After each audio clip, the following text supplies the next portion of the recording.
what's up everyone? Raging Golden Eagle here, having way too much fun as always. And I had this article sent my way a few days ago and oh god, I can't resist, I have to cover this. It would appear that when a grown-ass adult throws a temper tantrum, it's the fault of whatever triggered his tantrum, not his. That's the argument that Jason Wilson over on The Guardian is making anyway when he claims that the left spurging out is entirely the right's fault. Just look at this tagline here.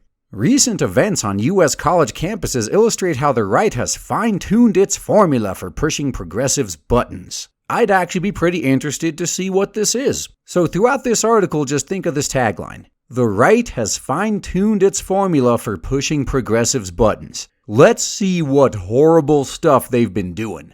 How do you make a speech at a provincial liberal arts college into national news? As it turns out, the basic requirements are simple. A shareable video, provocation, and persistence. Provocation, remember that one too. The most recent example took place in Lewis and Clark College in Portland. The college became the unlikely focus of a national media cycle when the American Enterprise Institute scholar, self-styled factual feminist and Gamergate muse Christina Hoff Sommers was booed and interrupted by some students. So let's cover some of the provocations. Sommers was there to give a speech to the university's Federalist Society covering her familiar criticisms of contemporary feminism and identity politics. In advance of her visit, some left student groups had demanded that the invitation be rescinded. Their letter hyperbolically described Sommers as a known fascist. Also, following the lead of a recent article by the Southern Poverty Lie Center, they associated her with male supremacy. So far, it's sounding to me like all the provocation is from the left, not the right.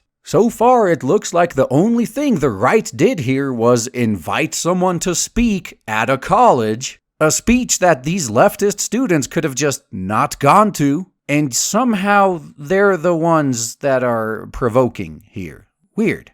Interesting how the mind of an insane person works, isn't it? In the days that followed, the event, which was filmed, oh my god, how horrible, it was filmed! That overreaction aside, this is horrible to your common regressive. Because if an event is filmed, they can't lie about it anymore because you can just watch the video. The event was the subject of dozens of articles in the right-wing media, where it was used as yet more evidence of a free speech crisis and the decline of Enlightenment values.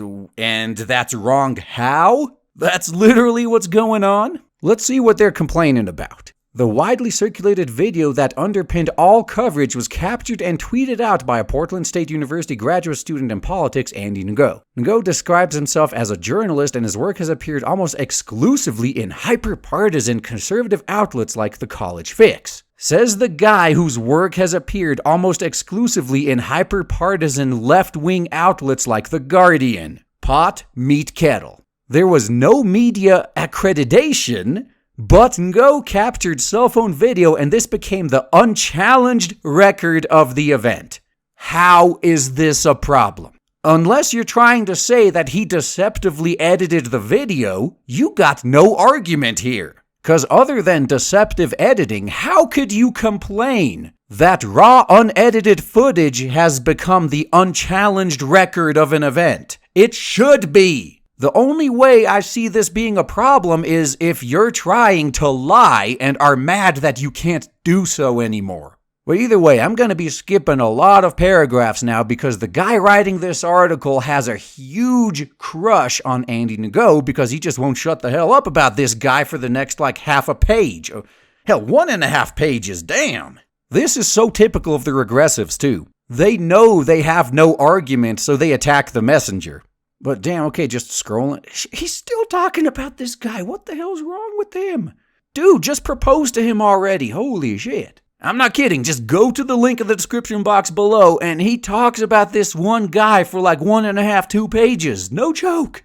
But either way, he finally gets to something else. With regards to hot button speakers at an event, again, an event that these regressives can just not go to. You know, like what your opponents do when you invite someone they don't like or care about? But anyway, they included Brett Weinstein and Heather Hying, a husband and wife pair of biologists who acrimoniously left Evergreen State College in Olympia, Washington last September. I remember that. You guys should too if you've been following my channel since then, because I've done a few videos on them. So what do they complain about here? Since leaving Evergreen with a substantial settlement, the pair have continued their media and speaking blitz and have solicited funds from their social media following. Weinstein insists that he is a progressive, and for the record, he is, which is why I really didn't feel too sorry for him. He was simply bit in the ass by the environment he himself created, but his biggest megaphones have been provided by the right. Are you really surprised by this? When you refuse to give him a platform, when you specifically go out of your way to deplatform him every chance you get, why are you surprised that his only platform seems to be the other side? This is the same type of insanity that's tanking Europe right now. Everyone's wondering, how can these far-right extremists be gaining in popularity? I just don't understand. It's not that hard to understand, guys. When the far-right extremists are the only ones that let moderates or even leftists speak, when they're the only ones that give these people a platform and don't shut them down or try to destroy them for being racist or problematic or whatever, when your side specifically goes out of their way to deplatform and shut these people down, why are you surprised when they end up on the side of the alt-right? Huh? Why? A good chunk of the people that the right gives a platform to, they don't agree with on like 99% of things. But unlike you regressives, the far right is actually tolerant. Let that one sink in for a moment. And then, holy crap, he goes on to mention the guy he has a stalker crush on again. Dude, seriously, seek help. But it gets interesting again. When asked if this coteries events constitute a pattern of provocation, Bogosian insists it is not. People are hungry for these conversations, but they're held hostage by the reigning moral orthodoxy. Yes, exactly. If the left doesn't let these people speak, but the right does, the left has no right to complain when all these people go to the right. As I've been saying all along, you did this to yourselves. So stop your bitching, alright? But this is the real awesome part. Others disagree. Karis Sponsler is part of Women in Computer Science PSU, which organized peaceful alternative counter-events to the Damore panel, focusing on career development for women computer scientists. Nothing wrong with that. In fact, I wish more of these regressives would handle it the way this woman did. If they did, we wouldn't be having this problem as the next paragraph we're going to be getting into. She says her events got a good response on campus, but received next to no coverage, let alone a mention in the New York Times. They were not spectacular enough to play into ruling narratives about campus politics. She believes that all of the recent events were designed to provoke the on-campus left. Whoa, hold on.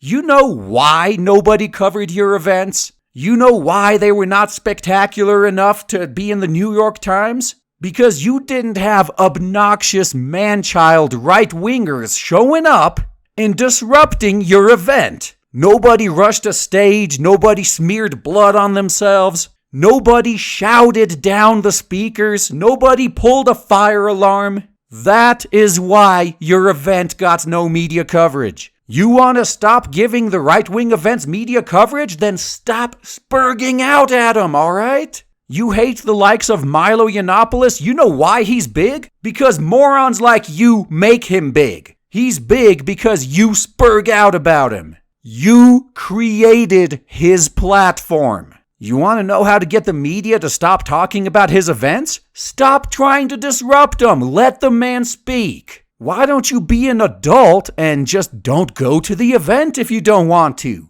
Or even better, go to the event and in the Q&A section, ask him calmly and peacefully the questions you want to ask him. Put him on the spotlight. None of these events would be newsworthy whatsoever if it wasn't for people like you constantly disrupting them. It's sad that these events have to be newsworthy. We're talking about college here. A college is a place where controversial people of opposing views are supposed to be able to speak. It's not a big deal when it happens. Not unless spurgs like you make it a big deal. The speeches themselves are not the focus of the news reports. It's all the adult babies throwing a tantrum. And we've gone through the whole article, and I still have yet to see any of this so-called provocation. Oh, wait up, that's because I'm thinking through this like a sane person. Let me hit myself in the head a few times and think about it again.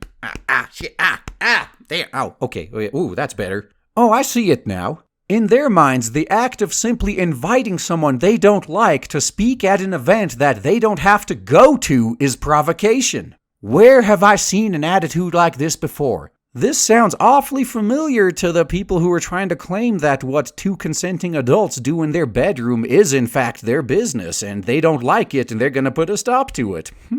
It's kinda hilarious, isn't it? The regressive left is literally everything it claims to oppose. But don't you dare point that out to them, or they're gonna view it as a provocation.